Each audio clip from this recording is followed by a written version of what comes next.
are going live. 5, 4, 3. L2.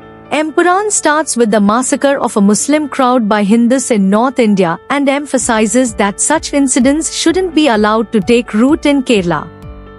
It warns Kerala against the divisive tactics of the Saffron Brigade and its North Indian leaders, urging that they should be repelled at all costs. This massacre also serves as the backdrop for Zayed Masood's Prithviraj Sukumaran backstory. He is a trusted aide to Lucifer Qureshi Abram Stephen Nedumpelli, Mohanlal, and was the sole survivor of the massacre. On the verge of becoming a radicalized Muslim terrorist, he is rescued by Lucifer and raised as a brother.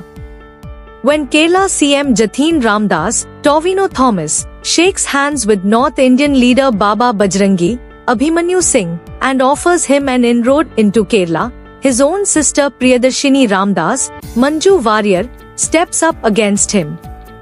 She is saved from Bajrangi by Stephen Nedumpelli, who supports her in her fight against communal politics. However, Stephen is also Qureshi Abram, a gold smuggler waging a global war against drug smuggling and human trafficking. His mission makes him an enemy of international law enforcement and rival mafia clans, and he's shown battling them across various countries worldwide. His nemesis, a Chinese gang, finally catches up with him at the end, setting the stage for yet another sequel. Abhimanyu Singh, as Baba Bajrangi, feels more like a caricature than an actual person. He really doesn't live up to the mantle of the menacing villain at all. Both Lucifer and Masood could have killed him eons ago, so it's puzzling why they wait for him to show up in Kerala for their final confrontation. There's a hint of a romance between Priyadarshini and Stephen, but it isn't explored properly.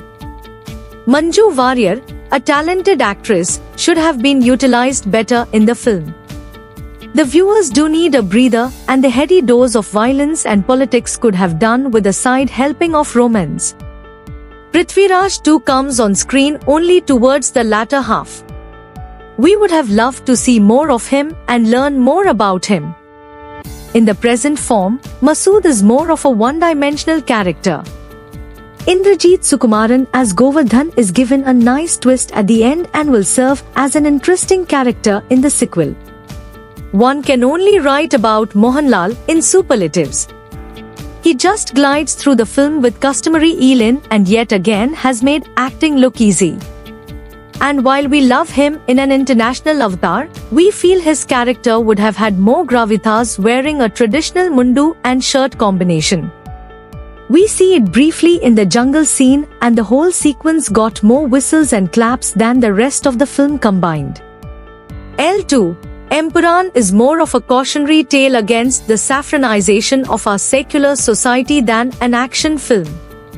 While the action scenes are imaginatively framed, the 180-minute length needed to be curtailed. There's too much gap between these high-octane moments, especially in the first half, leaving the film to coast on Mohanlal's swag. Director Prithviraj Sukumaran has sacrificed storytelling on the altar of his political beliefs. It takes heart to make such a film, which preaches communal harmony and unity in today's environment, and we hope that viewers take home the lesson it contains.